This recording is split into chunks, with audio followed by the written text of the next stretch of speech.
So we've entered the very bright room of Darkness 2 here at Gamescom, and I'm sitting down with Tom, who's going to tell us just what are you showing off here at Gamescom. Yeah, so the main thing we're showing off today are the Brotherhood enemies in Darkness 2. So these guys are really cool because they've been fighting the Darkness for a long time.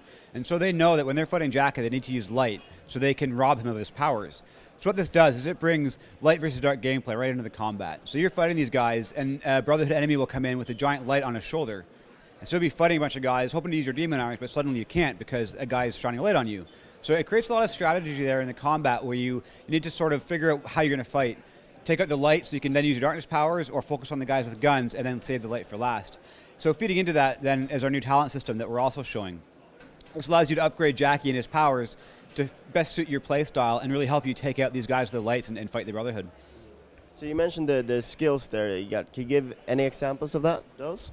Yeah, absolutely. So the talent tree has a lot of different talents on it that upgrade your darkness powers and your weapons and things like that. One of the cool ones that we're showing is called gun channeling. So what that does is when you activate it, you're channeling the darkness into your guns. At that point, they have infinite ammo and really amped damage, but it only lasts for a few seconds. But when you activate it, you can really mow through rooms. You can clear a room with this power. But there's trade-offs to it. You can't eat hearts after doing this because the guys explode. It just leaves pools of blood everywhere. So you can't eat the heart and heal yourself like you usually would. So, and the other downfall of that actually is that when you eat a heart, you usually get essence. And essence is sort of our currency to buy talents with. You get essence when you make kills, and you get more if you make a really gory kill. So if I cut a guy in half, or if I grab a guy and then execute him, I'll get a lot more essence for that than if I just kill it with my guns alone. So that essence then allows you to buy talents, but some powers like gun channeling, for instance, has that trade-off where if you kill him with it, you won't get the heart to eat afterwards, and so you won't get the essence benefit from that. I think that's an important point there, because sometimes in the first game I felt that some powers were maybe a little bit unbalanced, and it was you just wanted to throw out a black hole, for instance, something like that.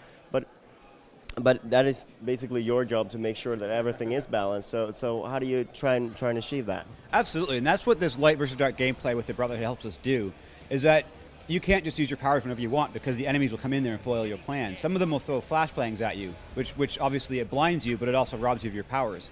So we have a lot of dynamics like that play off each other. That the enemies will change your strategy and force you to adapt a little bit. And that's been a lot of fun for us, but it has been challenging too in finding that balance and finding these trade-offs to the powers that lets us make them really powerful and devastating, but also make sure that there's some choice and some consequences to using them. Now, I also think there's very nice way that you treat light in the game and how you sort of turn it around so that darkness is actually something you want to play in, because that's where Jackie belongs. Yeah, absolutely. We wanted to make sure that when you're in the dark, everything's going to look really good, and the game's really going to shine. And you're going to spend most of your time in the dark, so we wanted to make sure that looked just absolutely fantastic. And we wanted to make sure it was really obvious when you're in the light. And we spent a lot of time working on this system and developing it and figuring out how can we make lights obvious and make it dangerous. And our end result here we're really happy with, because it's immediately obvious. Like, you can't see as well, we're in the light. It's really bloomed out. It's almost like Jackie's really sensitive to light, overly sensitive. It's like he lives in the dark. So when you get a light shined on you really quickly, then of course it blooms out, you can't see as well. So we have that, and we also have the ringing in your ear, so you can't hear as well either. So it becomes a really obvious thing, and it's uncomfortable for the player a little bit. It feels dangerous for them. So it really mimics the feeling Jackie has when he's in the light. And so there's a nice one-to-one comparison there. And so players, when they're playing, they really do a good job of staying in the dark. It's a little bit like working at Gamescom after a night out in Cologne. Absolutely, yes. So I understand you got a little bit more time to develop the game recently. You pushed back the release date a bit. Could you go into what that afforded you as a developer?